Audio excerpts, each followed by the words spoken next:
ओम श्री विष्णवे नमः। आज आप सुनेंगे कार्तिक मास में 7वें अध्याय की कथा, जिसमें श्री नारद जी ब्रह्मा जी से कहते हैं कि पितामह, अब आप कार्तिक शुक्ल प्रतिपदा और यम द्वितीया के दिन किए जाने वाले कार्य तथा बहन के घर में भोजन करने का क्या महत्व है, ये मुझे विस्तार पूर्वक बताइए। तब ब्रह्मा जी कहते हैं कि प्रतिपदा को आरती करके स्वयं सुंदर वस्त्र आभूषणों से सुशोभित होकर कथा, गायन, कीर्तन और दान आदि के द्वारा दिन को व्यतीत करें। इस दिन स्त्री और पुरुष सभी को तिल का तेल लगाकर स्नान करना चाहिए। इस प्रतिपदा को जो लोग तेल लगाकर स्नान आदि पूर्वक पूजन करते हैं, उनका वह सब कुछ अक्षय होगा।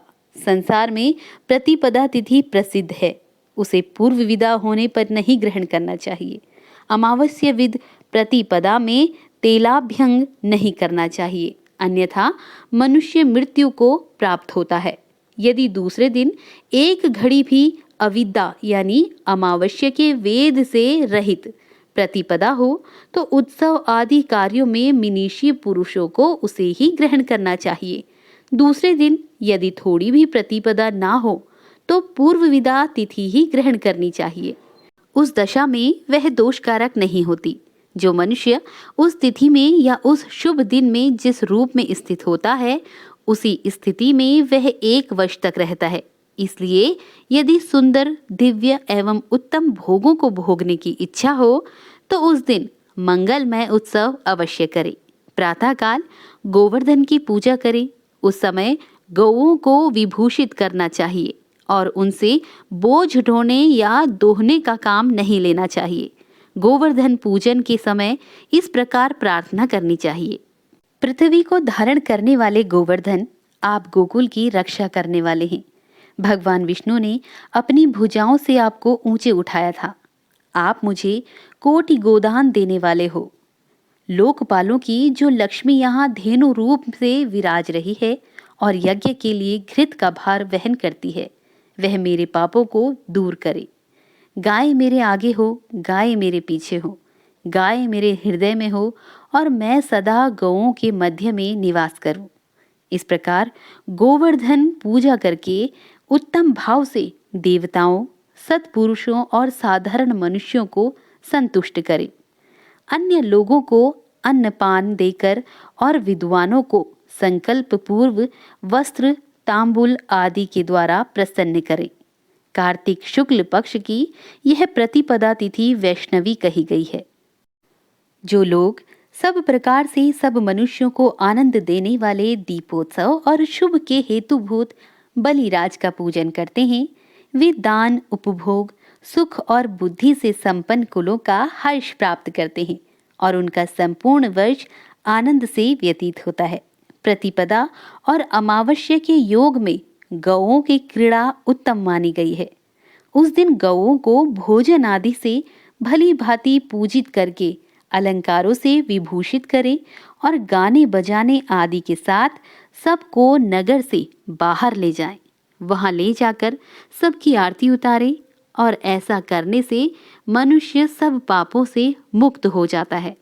अब ब्रह्मा जी कहते हैं कि नारद, अब तुम मृत्युनाशक यम द्वितीय व्रत का वर्णन सुनो।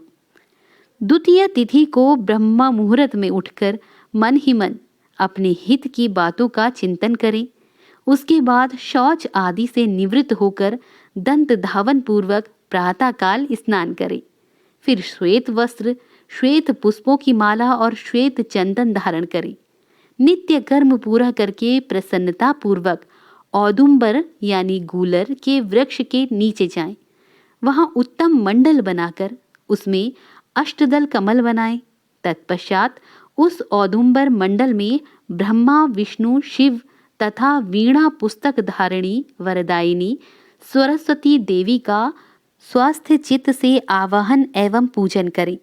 चंदन, अगरू, कस्तूरी, कुमकुम, पुष्प, धूप, नैवेद्य एवं नारियल आदि के द्वारा पूजन करके अपमृत्यु निवारण के लिए वेद वेत्ता ब्राह्मण को अलंकार सहित दूध देने वाली सवत्सा गाय दान करें। उस समय ब्राह्मणों से इस प्रकार कहें कि हे विप्र, मैं अपमृत्यु का निवारण करने के लिए संसार समुद्र से तारने वाली यह सीधी सादी गाय आपको दे रहा हूँ। यदि गाय न मिल सके तो ब्राह्मणों को भक्तिपूर्वक एक जोड़ा जूता ही अर्पण करें।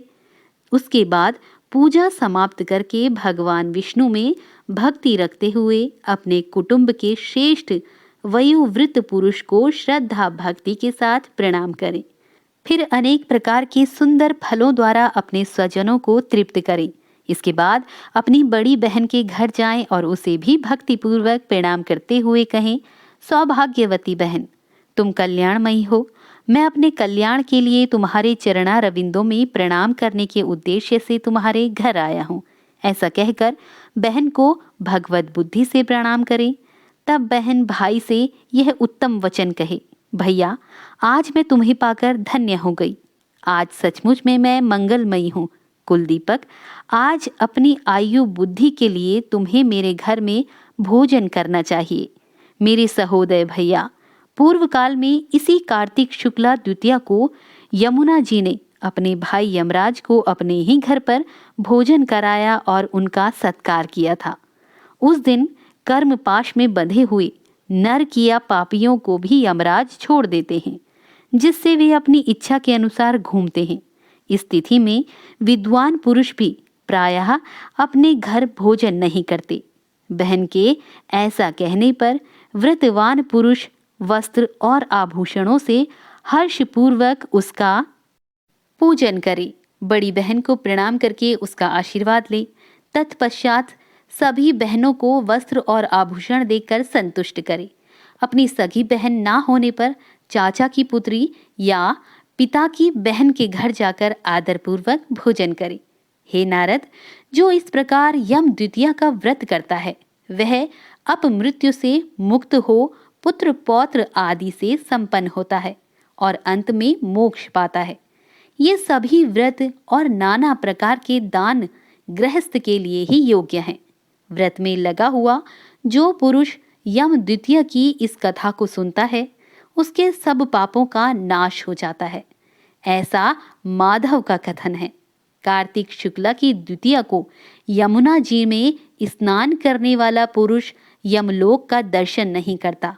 जिन्होंने यम द्वितीया के दिन अपनी सौभाग्यवती बहनों को वस्त्रदान आदि से संतुष्ट किया है, उन्हें 1 वर्ष तक कलह और शत्रु भय का सामना नहीं करना पड़ता। उस तिथि को यमुना जी ने बहन के स्नेह से यमराज देव को भोजन कराया था। इसलिए इस दिन जो बहन के हाथ से भोजन करता है वह धन एवं उत्तम संपदा को प्राप्त होता है। राजाओं ने जिन कैदियों को कारागृह में डाल रखा हो उन्हें यम द्वितीया के दिन बहन के घर भोजन करने के लिए अवश्य भेजना चाहिए। वह भी ना हो सके तो मौसी अथवा मामा की पुत्री को बहन माने अथवा गोत्र या कुटुंब के संबंध से किसी के साथ बहन का नाता जोड़ ले। सबके अभाव में किसी भी समान वर्ण की स्त्री को बहन मान ले और उसी का आदर करे। वह भी ना मिल सके तो किसी गाय या नदी आदि को ही बहन मान ले। उसके भी अभाव में किसी जंगल या झाड़ी को ही बहन मानकर वहां भोजन करे। यम द्वितीया को कभी भी अपने घर भोजन न करे। भाई के भोजन में वही द्वितीय ग्राह है जो दोपहर के बाद तक मौजूद रहे। 7वां अध्याय समाप्त हुआ। बोलिए विष्णु भगवान की जय।